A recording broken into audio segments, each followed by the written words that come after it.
Hello, I'm Dr. Stephen Hassan with another episode of the Influence Continuum.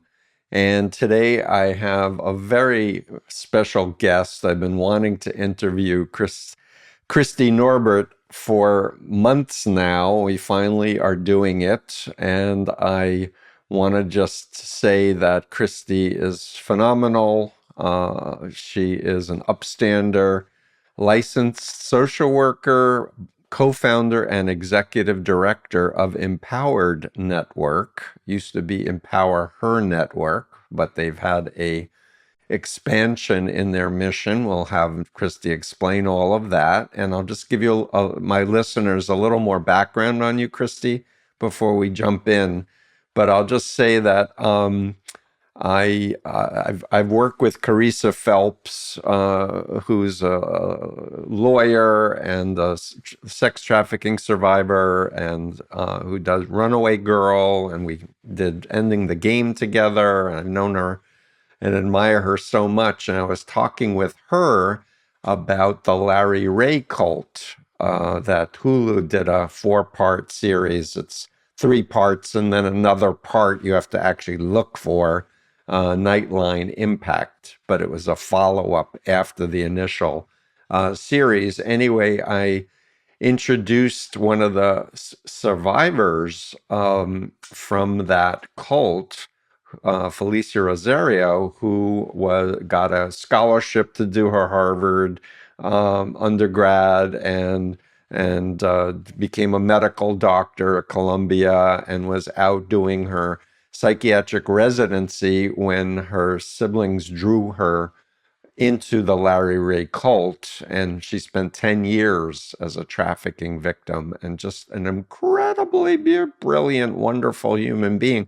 So I introduced her to Carissa, and Felicia's trying to have a job and re-enter reality and all of these programming stuff in her head. And I think she did a program in New York City where she was I think it was the Ending the Game, actually. And then she was given my book, Combating.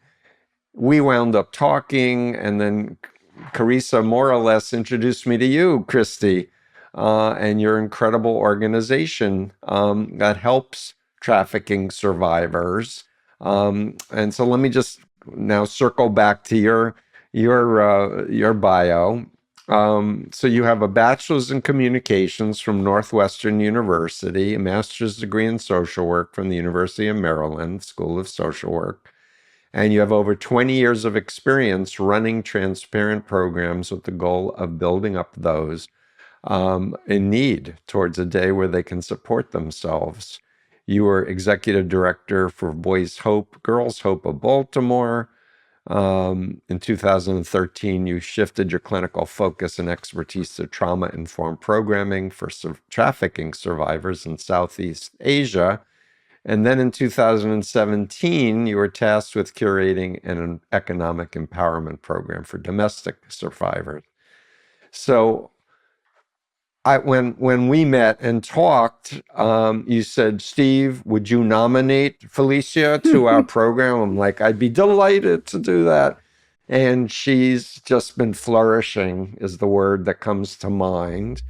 And I said to you, I want to put more visibility for your incredible organization and what you're able to offer to people, so that people can fund you, but also people who in need might be able to get some support from your people. Mm-hmm. So forgive the long intro, but Kristy, Norbert, welcome to the Influence Continuum. Thank you so much for having me. Yeah, so let's unpack your story, and then let's get into what your organization does on a practical level and how it's so different. So please share your story. So my story starts, I was 8 years old in a church school, in church Sunday school. I remember the green chalk walls and the yellow floor. And I watched an after-school special about a homeless child and mother. And I saw a social worker in there. And right then and there, I knew what I was doing in my life. I knew I was going to be a social worker. So fast forward, 30 some years later. And actually, just what was pretty remarkable as well in this time, a few years later, when I was 13, my dad passed away. And through that, through that trauma of him passing away, I had so much experience with so much good in humanity that showed up for me. So between wanting to be the social worker and all the good showing up in humanity, I was like, that's what I'm doing. So I did it all. I got all the letters behind my name to be able to do it. So I'm going to interrupt you just for 1 second. Forgive me, Christy, but my audience, I'd like you to explain what's different about a social worker versus a family counselor, a licensed professional counselor, a psychologist, because there really is its own framework of thinking about people. Yeah. So for me, the idea of social work is that people are able to really be their own solutions and help themselves if they're connected to the right resources. If they know, we don't know what we don't know. And so when, for example, that after school special, they didn't know how to get a job and how to keep a home at the same time, because if they didn't have a home, this was my third grade self. And for me, once they were able to understand that and someone to guide them through that, walk along the process, they were able to be their own solution. And it was society was getting in the way of them becoming their own solution. So where that's different is it's not one-on-one with therapy. It's not marriage counseling where you're sitting there trying to work on conflicts that you have. It's really connecting community resources to be able to empower the individual. Hence, it's so funny I just used the word empowered, because that's totally what we're doing now with Empowered Network. But for me, that's the difference. Yeah, and my second book is empowering people to think for themselves. And I have a master's in counseling psychology, so the philosophy really lines up with social work. And I'll just add, when I did my CE APA approved course, clinical course, I did it with a social work professor's help.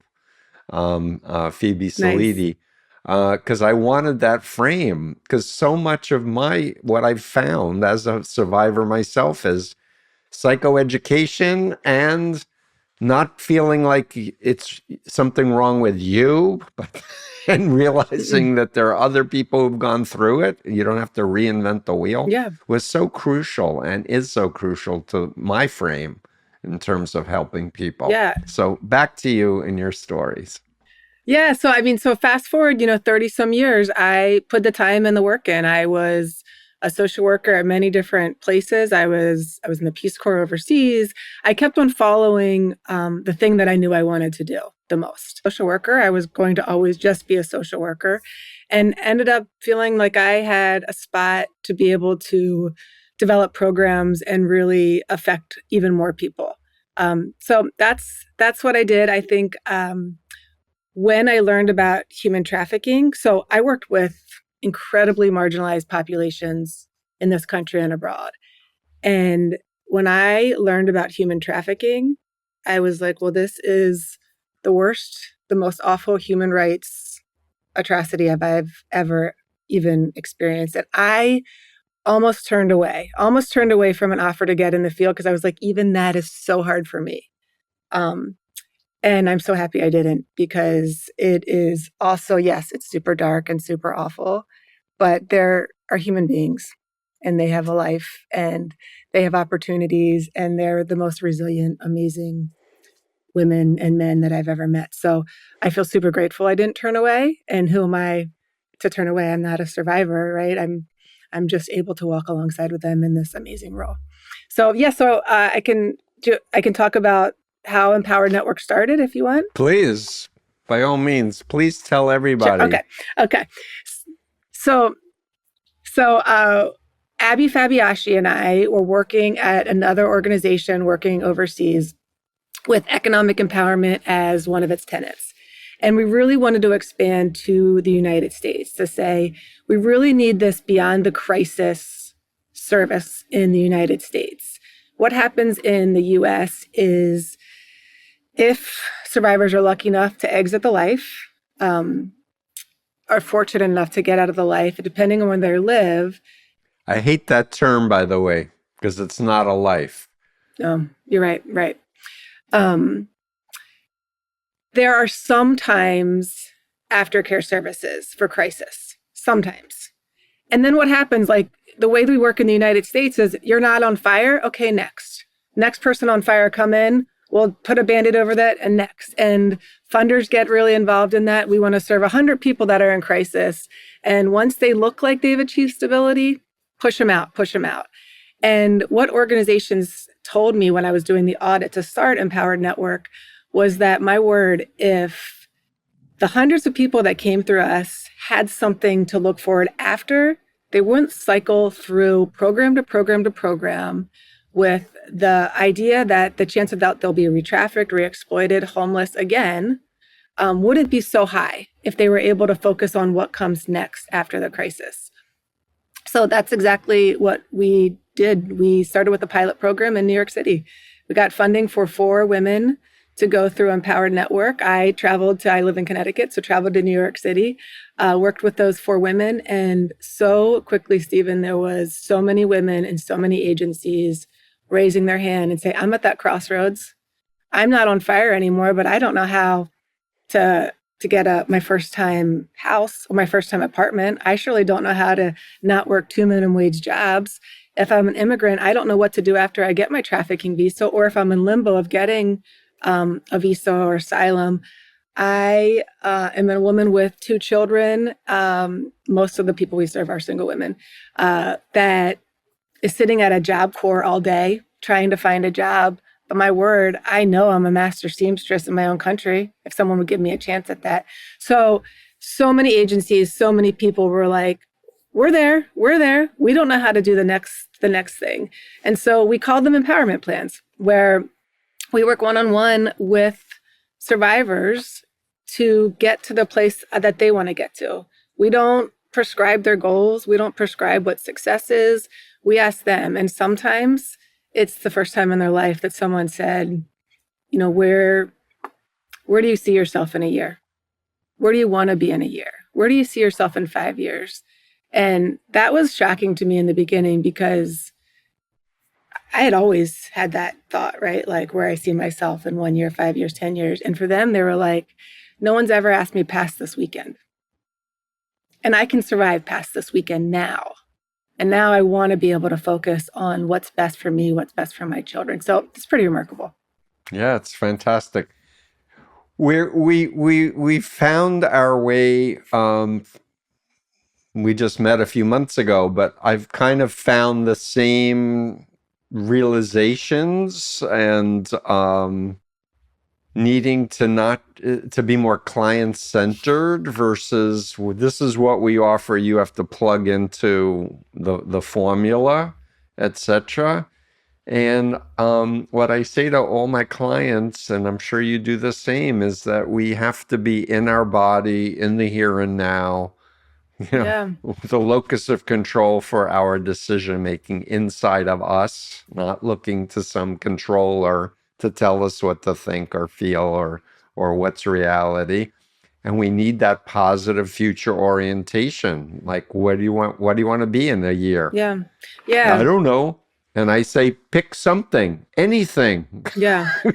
You need to have a plan. You can always change it. Yeah. But if you have 14 plans, but you haven't said one, you're stuck, you're paralyzed. Yeah. Or if you don't have somebody to say, I believe in you and I'll be there next to you and I'm going to hold you to what you said because that's what you said you want to do, you're so much more likely to fail.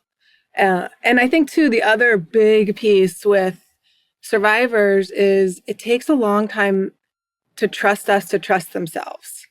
One of the one person that I recently worked with that moved on from alumni, I'm also an advocate, said, because you believed in me, I was able to believe in myself. And that goes beyond all the funding, right? Like now she actually, I sent her like a little plaque with a quote that she said, I am that smart. I blow my own mind.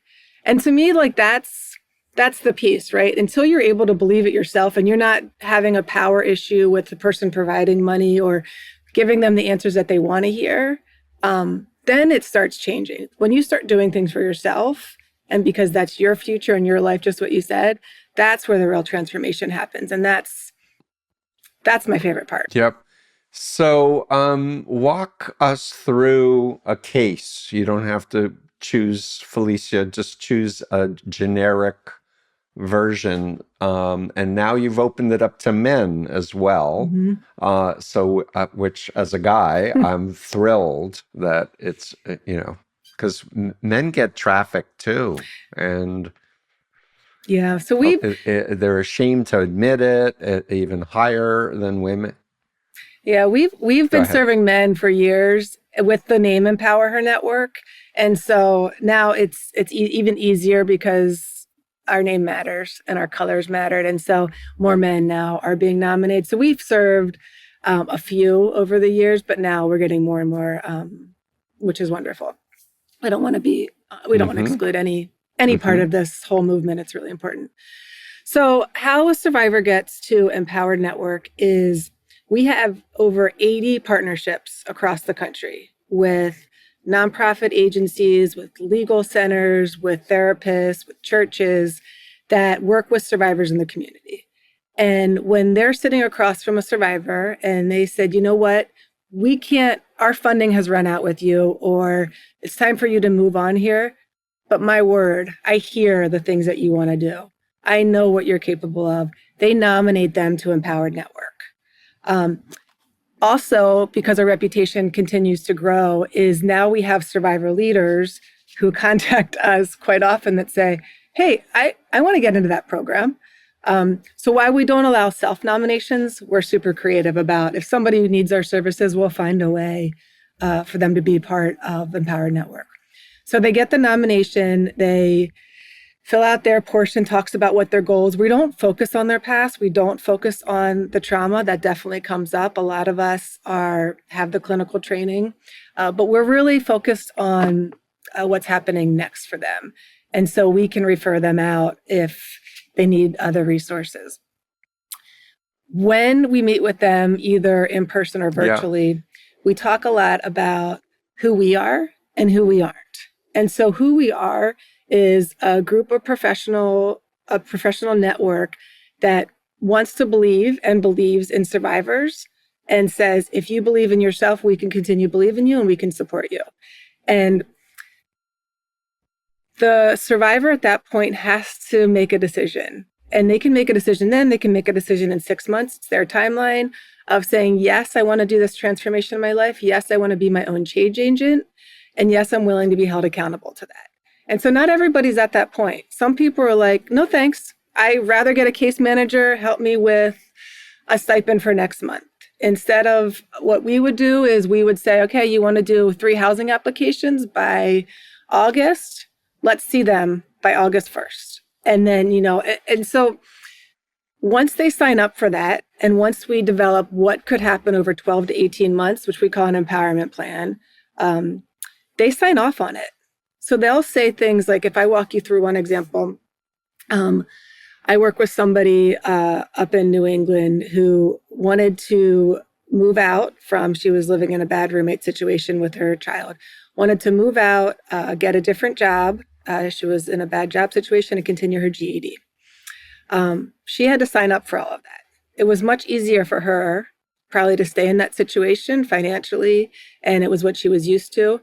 And so she had to sign up for, okay, what can she afford? Let's work through all the financials that go with that.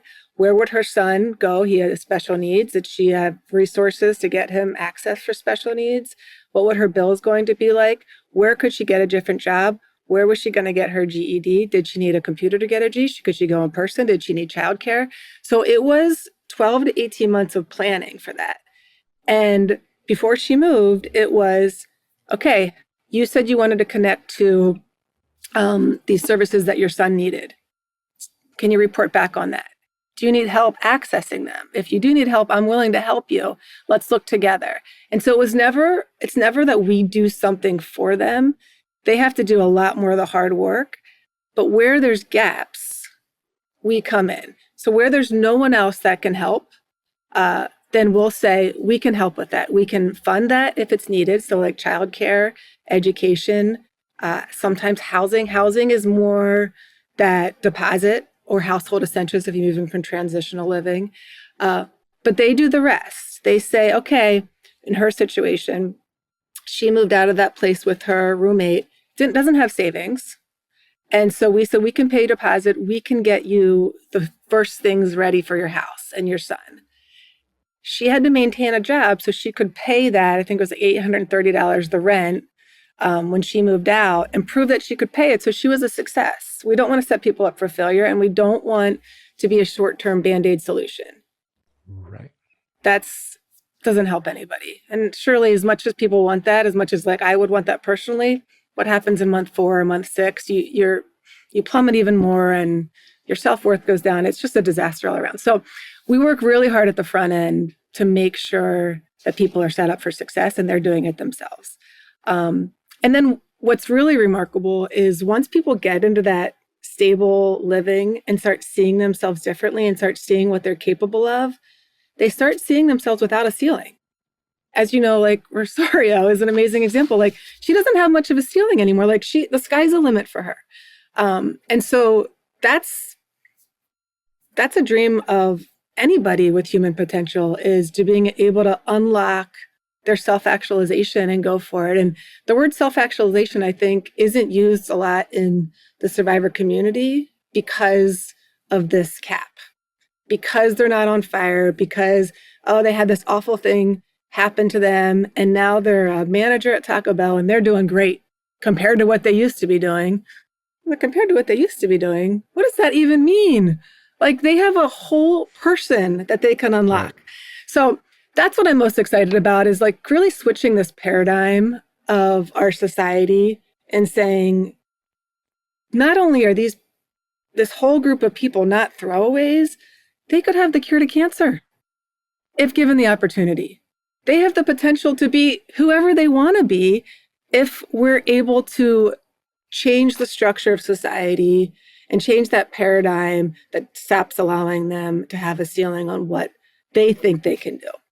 And that's really, I think, at the core of what Empower Network's about. It's where we're going. We want survivors to be our colleagues. We want them to be our bosses. We want them to have the seats at the table that they deserve to have because of who they are meant to be. Yeah, it's great. I just need to comment, because part of my mission now at this point in my career, 48 years full time, is to train the next generation of therapists. And I'm so proud of a lot of former members of becoming mental health professionals and wanting to help their loved ones and friends and just the general community. But to take that trauma processing focus that's prevalent across mental health today and say, we don't want people to relive their past trauma over and over and over again. Like, why is this helpful when you can meet people where they're at? Mm-hmm. As you were saying, like, say, I believe in you. Yeah. You have a future. Let's discuss the arc going forward and what tools you're missing or you need to develop or what networks can be put in place. And so much of what traffickers and pimps and mind controllers do is they set it up so that you always are blaming yourself for everything. Mm-hmm. Like they never do wrong, but it's always you. So you're like walking around feeling, indoctrinated into this loathing of yourself instead of, I like myself. I believe in myself. I can trust myself. If I make a promise to myself, I'm going to keep it. Yeah. And developing that, role modeling, and your work is demonstrating it really works. People have amazing resiliency and agility, creativity. So kudos to you. May I share a resource that's come my way in the last year? Basically, I went to two brainmind.org conferences, which is an interesting group. I'm going to interview somebody in the future to promote their amazing work. But I met a man named Jim Quick, Kwik. Have you ever heard that name? No. So Jim had a traumatic brain injury as a child. He apparently fell and hit his head on a radiator while he was at school. And he lived for years believing he was, slow and dumb and whatever. But the man has now like supercharged an understanding of how to make the brain work. And he teaches, I'm reading his book now called Limitless. And he has free online courses like how to speed read, how to, develop your memory. And because his book sold 30 million copies, most of what he's doing is for free around the world. Just to say, listen, you are limitless. You don't know what your end point is. Yeah. So I'm sharing this book. I was listening to it in audio. I'm like, okay, I've listened to it. I need the book. Now I need to read it. Oh, I can't wait to read it. Because I want to be limitless. Yeah, we all should. Yeah, he's so cool. That's so cool. And yeah, he's just a cool dude. I can't wait to look him up. The problem has been the educational system doesn't teach us properly how to use our brains. Yeah, I believe it. And he's very critical, like I am, of being online on social media 8 hours a day. It's like makes your brain dead. He says the brain needs exercise. Mm-hmm. You don't want to depend on the GPS to tell you how to get from point A to point B. You want to have a visual map of where the streets are and use your brain. Yeah. So I love his work. So I'm happy to share it with you. Oh, I can't wait to read it. And your people.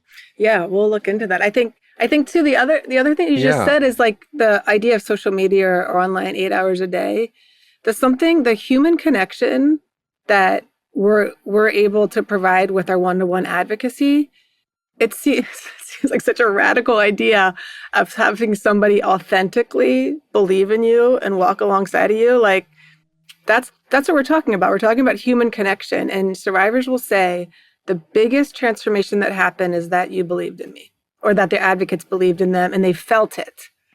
And that's crazy, right? Because we're getting so much of our stuff online and like our validation and that's the transformation that happens. I mean, the money's nice as well, for sure, but they never talk about that compared to what it feels like to have someone support and believe in them and be there for them in person.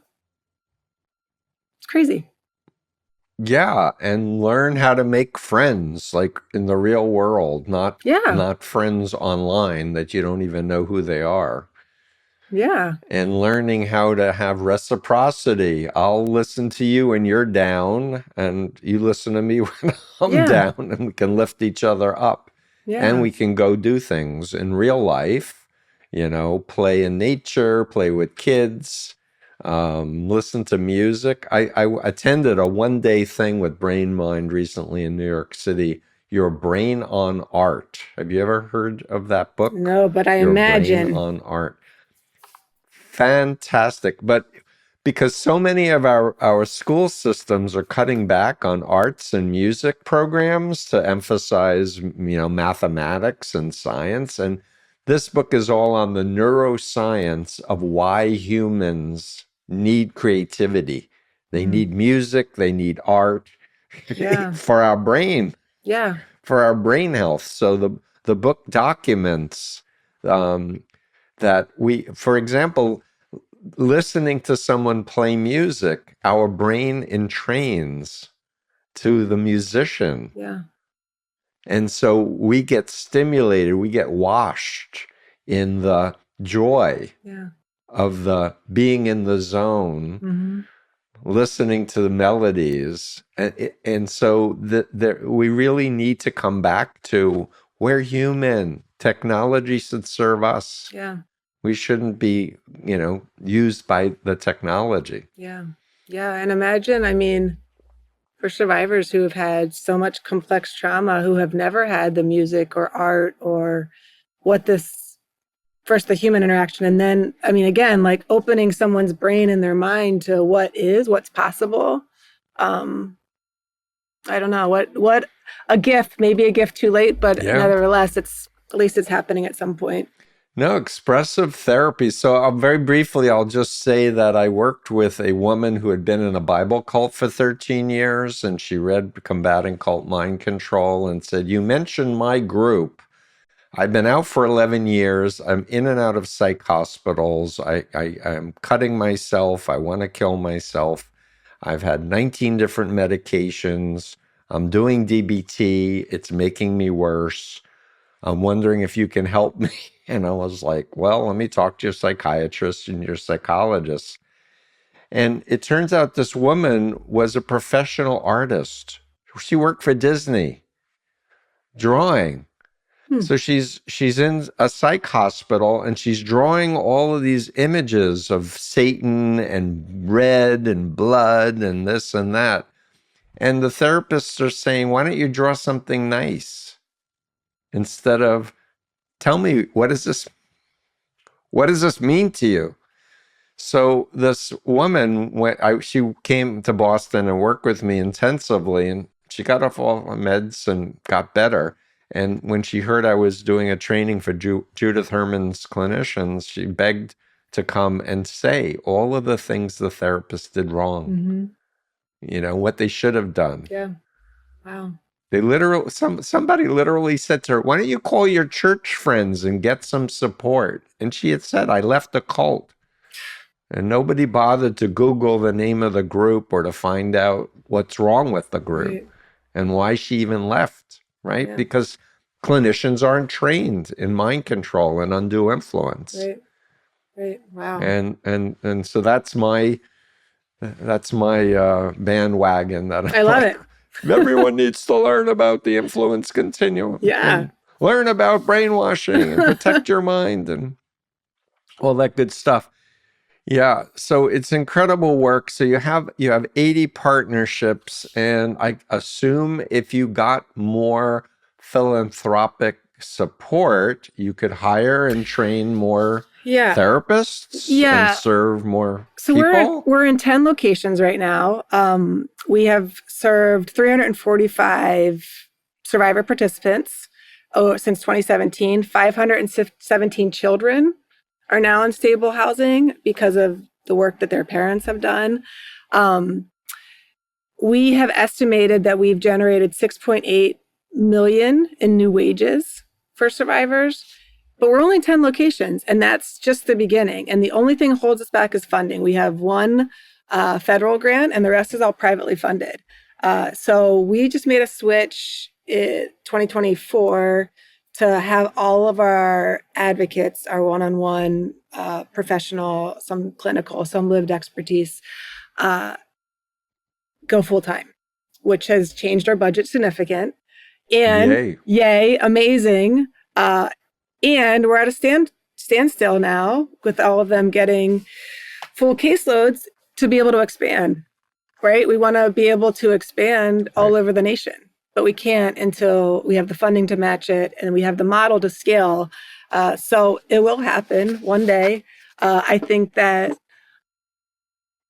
our funders and a lot of philanthropy is starting to change in the sense of seeing that it's the most expensive way not to solve a problem is by only funding crisis. By funding this crisis, and then they jump to this crisis and this crisis and this crisis. And it's super expensive. And if we can really support the long-term sustainability of one survivor at a time, one family at a time, that breaks the generational cycles of exploitation and poverty. And then that is forever broken, which has a huge weight to its work.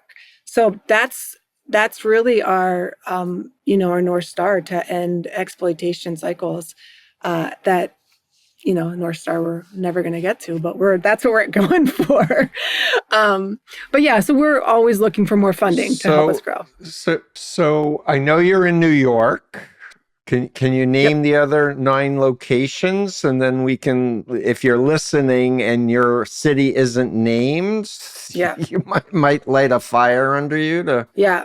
do So something. we're in Florida. I'm going to name the states because we're expanding on states. So we're in Florida, Georgia, States are good. New York, New England, Texas, the Southeast region. So Mississippi, Tennessee, Alabama together. We serve that. Pacific Northwest, California, and then Northeast Ohio. Great. And then we do serve some survivors remotely, some survivor leaders remotely, if we're able to, as long as there's boots on the ground, if anyone relapses or needs crisis services. Right. And it's empowerednetwork.org is your website. Am I remembering it correctly? It's empowerednetwork.com. .com. Okay. But you're a nonprofit? We are a nonprofit. Yep. 501c3 status. Yeah. And, Right. and our Sometimes website. people get confused. Please go ahead. Yeah. We, when we switched our name to, from Empower Her Network to Empowered Network, and the .com was the only available. So yes, we are 100% a 501c3, 100% private donation, except for, like I said, one federal grant. All the information is on the website. You can also, reach out to me at any point. I'm happy to talk to anyone.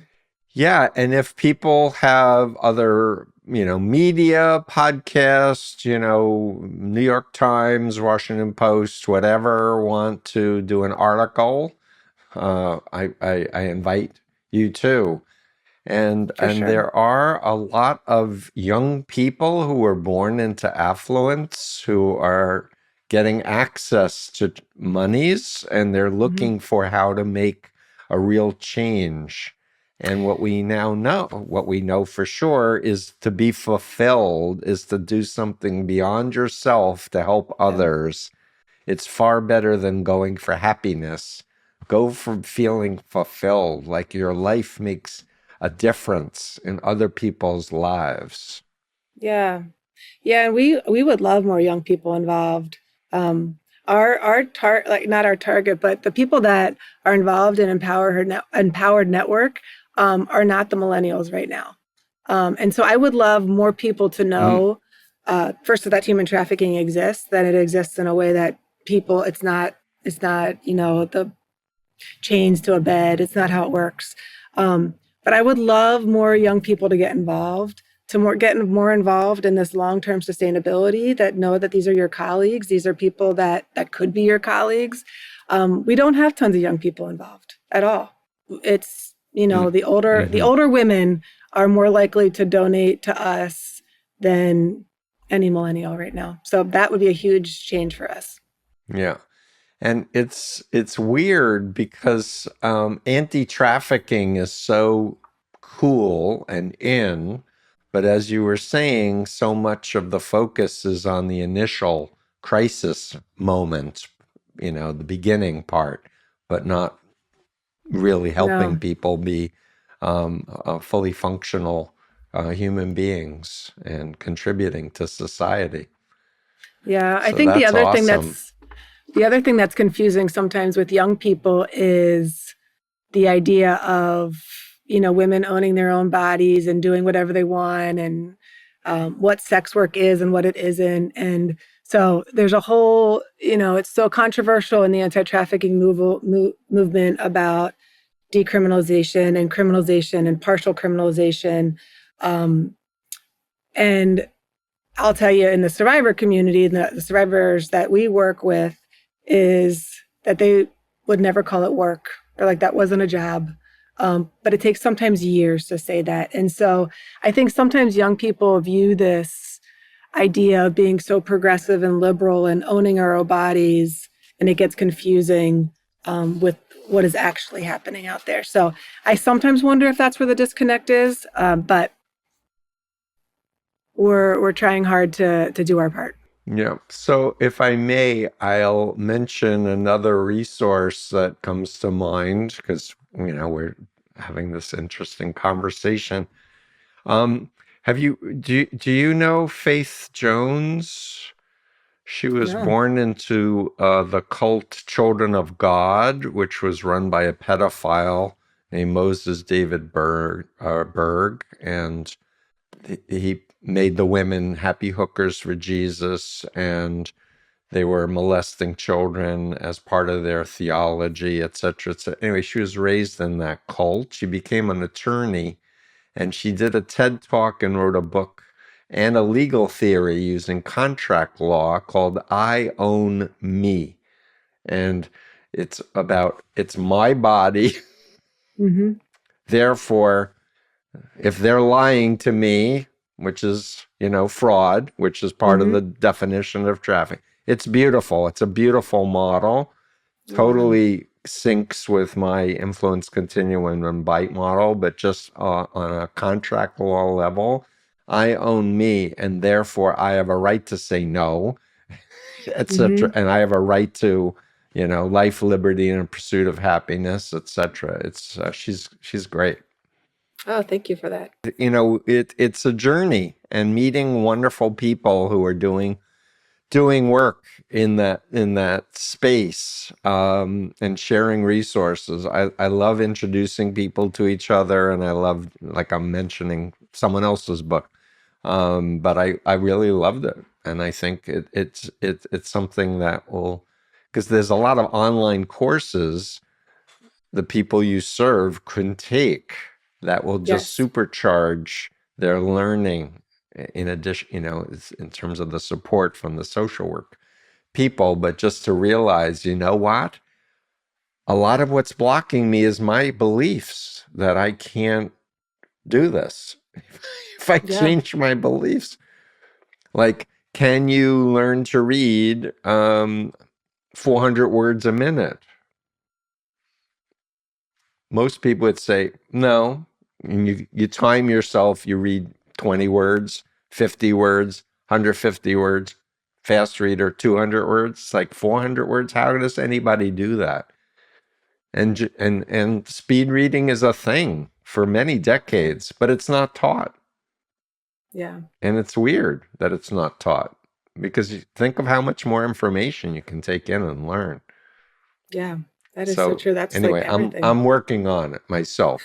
I'm a pretty What are you fast at? reader normally, What? but I, I I'm the 200 words a minute guy. But Okay. he's like, you need to use your finger to, and and not put it on the book, but just like, and you're looking at groups of words, not sounding the words out in your head, because you can literally make the words into pictures without the auditory piece. Oh It's wow. fascinating.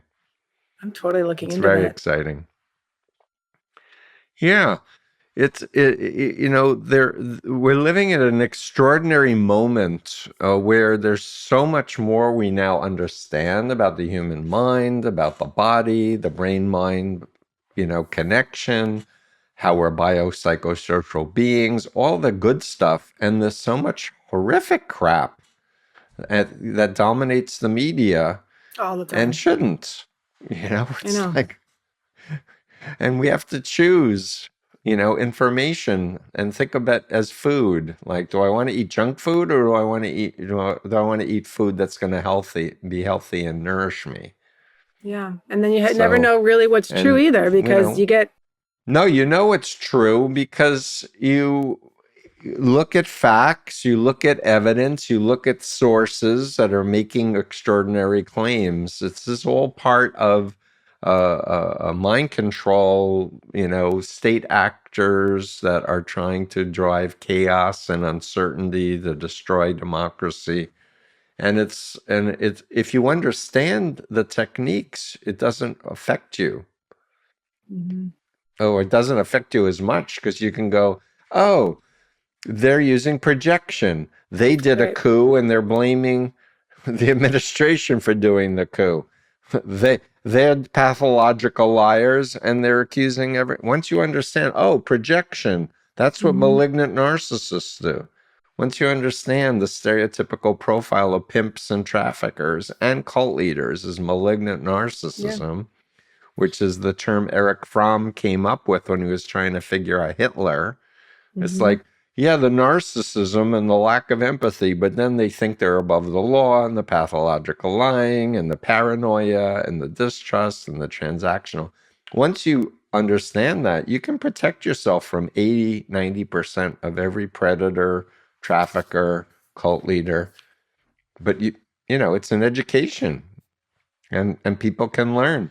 So empowered network, Kristy, Norbert, licensed social worker, co-founder, executive director. You're in 10 states. We want to make it 50 states. We want to get young people involved. Tell us some more wish list things if you had your way, if you had a magic wand. I mean, besides getting the funding to go to 50 states, I want more people to talk about human trafficking and be part of the solution. I want more people to end these generational cycles, to be part of the network that helps do that, to be part of the group of human beings that believe survivors, that believe in survivors, that believe in their futures, believe in their human potential. I think that would change not just the survivor world. It would change so much of our lens and our frame of how we view people that have been marginalized. And that, to me, like, of course, we want to serve as many survivors as need our program. Yes.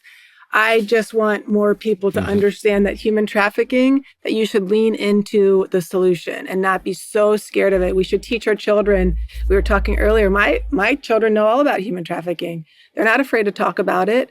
And then they're able to say, and here's one of the solutions. And I think that's what I want people to walk away with, is that it doesn't have to be scary. It doesn't have to be this taboo thing. You don't have to walk away from me at a cocktail party if I talk about it. Just lean into it. Be part of this. This is people's lives. Like, this isn't just a bad article we read. So I think that's what I want the message to be more, is that this could be any of us. Yeah, to humanize it. And to emphasize, it's not just sex trafficking, it's labor trafficking too. Yeah. And my frame, and this was something, I think it was about 2013 when I was approached by a retired LA police official who had read Combating. He said, I'm volunteering for this trafficking task force, and it strikes me that pimps are like cult leaders. What do you think, Steve? And I said, it always occurred to me too, but I've never sat down with survivors and got educated. He said, are you willing to do that? I'm like, yeah. And he said, let me introduce you to Carissa Phelps. Yeah. But Carissa was like, we're doing a training for 600 people at a fusion center, CIA, FBI, Homeland Security, police chiefs, fire chiefs, social workers, and everyone else. You should come and you should talk. Because Rachel Thomas had read my book when she was recovering from a CEO pimp where she was recruited at Emory College. So the lights turned on for Steve. And that's when I heard them say, in the life. And I'm like, what is that? Yeah. In the life? Oh, that mean, and I'm like, that's loaded language. That's cult talk. That's language the pimps want people to use, not what it is. It's slavery is what it is.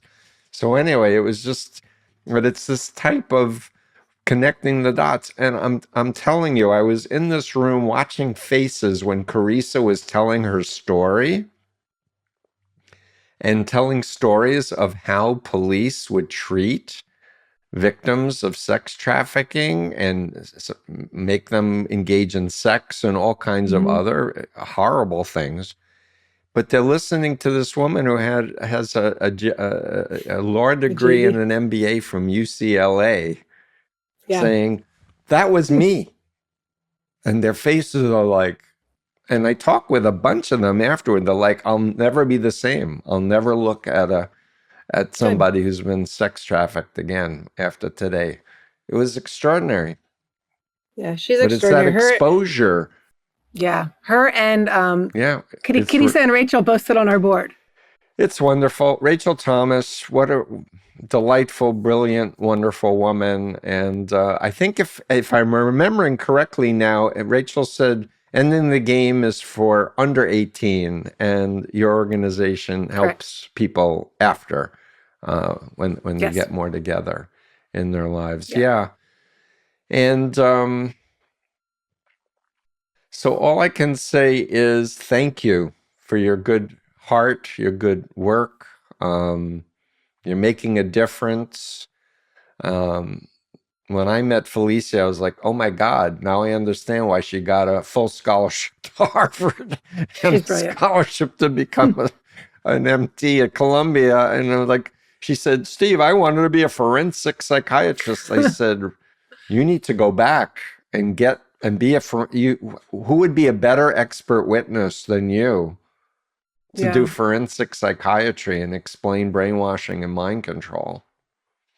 And for anybody who doesn't know Felicia, go check out Hulu's Stolen Youth, the Larry Ray cult at Sarah Lawrence College. It's traumatizing to watch, so you may want to hit the pause button. You may not want to watch it with underage kids, because a lot of the documentary or footage that they shot in the cult of the abuse. And it wasn't even the worst footage, I'm told, by Daniel Levin, who was the executive producer. And Larry Ray, thankfully, is in jail for the rest of his life, along with Keith Raniere, another trafficking perpetrator, 120-year sentence for him. And so but good people are making a difference. We just want to scale it up. And what's really cool is if people do watch that is to... So you have the last words. I was just going to say that what's really cool is if people do watch Stolen Youth and they see Felicia in there, to know that her life after that is extraordinary, and that people's life after trafficking can be extraordinary if given the opportunities. And that's what Empowered Network is. And that's the difference we're making and the difference you're making. Stephen, I would love for you to come on and talk to our members that we meet with once a week. They would learn so much from you. Invite me. Okay, done. I'd love to.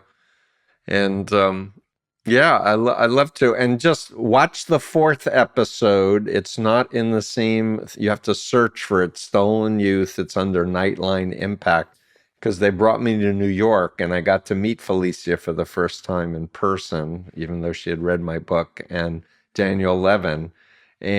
But that's still early days. Like they've come so far since then. I invited Felicia to speak at my forensic think tank at Harvard Medical School, and she was invited to be mentored by the co-founder, Thomas Gutile, and she's a regular at every Wednesday Zoom meeting now. And because she wants to be a forensic psychiatrist. Yay! Yay. EmpoweredNetwork.com. Follow them on social media. If you're a therapist wanting to get involved and make a huge, wonderful difference, if you're a philanthropist, even small donations, I assume you'll accept 100%. and not just, big ones. Right? And I hope to meet you in person one day. I hope so as well. Christy. Thank you so much, Stephen. Yeah, thank you so much. Steve Hassan here. It's been decades since my family rescued me from the Moonies. I've been at this for over 47 years. The need has never been greater. If you're able, please consider hitting the super thanks button below, and it'll help us to do better. Every penny will help us toward our goal of educating the planet about undue influence. Remember, it's your mind, only you should control it.